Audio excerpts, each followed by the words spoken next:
আগে তো আমরা জানতাম না যেভাবে টাকা গণনা করা হইতো, এটা একটা স্বচ্ছ আগে পাইতাম না। সিলেটের ঐতিহাসিক হযরত শাহজালাল মাজারে প্রায় ৭০০ বছরের ইতিহাসে দ্বিতীয়বারের মতো প্রকাশ্যে দানবাক্স ও ডেগের অর্থ গণনা করা হয়েছে। এবার মাত্র ১৯ দিনে দানবাক্স ও ডেগ থেকে মোট ৪৭,১০,১৫৩ টাকা পাওয়া গেছে। মাজারের আর্থিক ব্যবস্থাপনায় স্বচ্ছতা ও জবাবদিহিতা নিশ্চিত করার লক্ষ্যে জেলা প্রশাসনের তত্ত্বাবধানে এই গণনা কার্যক্রম পরিচালিত হয়। শনিবার সকাল ১১টা থেকে দরগা মসজিদের বারান্দায় জেলা প্রশাসনের কর্মকর্তাদের উপস্থিতিতে দানবাক্স ও ডেক খুলে টাকা গণনা শুরু হয়।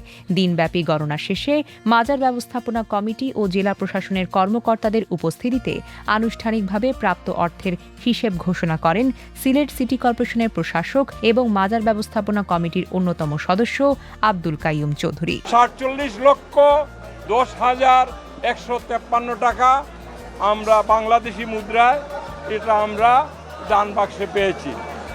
আমরা কিছু বিদেশি টাকাও দান বাক্সে পেয়েছি।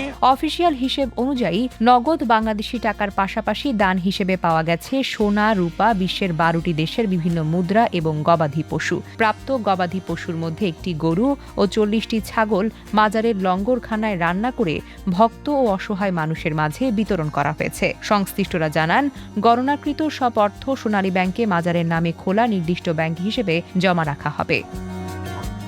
এই সময় জেলা প্রশাসনের ঊর্ধ্বতন কর্মকর্তা এবং মাজারের আর্থিক ব্যবস্থাপনা তদারকিতে গঠিত উচ্চ পর্যায়ের কমিটির সদস্যরা উপস্থিত ছিলেন। তাদের মতে, প্রকাশ্যে অর্থ গণনার মাধ্যমে মাজারের দান ব্যবস্থাপনায় স্বচ্ছতা আরও জোরদার হবে এবং জন আস্থা বৃদ্ধি পাবে। উল্লেখ্য, গত ২২শে জুন জেলা প্রশাসনের উদ্যোগে প্রথমবারের মতো মাজারের দানবাক্স প্রকাশ্যে খোলা হয়েছিল। সে সময় মাত্র ৪ দিনে দানবাক্স থেকে ১৭,৬৫,৫৪৯ টাকা পাওয়া যায়, আর দ্বিতীয় দফায় ১৯ দিনের ব্যবধানে পাওয়া অর্থের পরিমাণ ছিল ৪৭ লাখ টাকারও বেশি, যা ব্যাপক আলোচনার জন্ম দিয়েছে।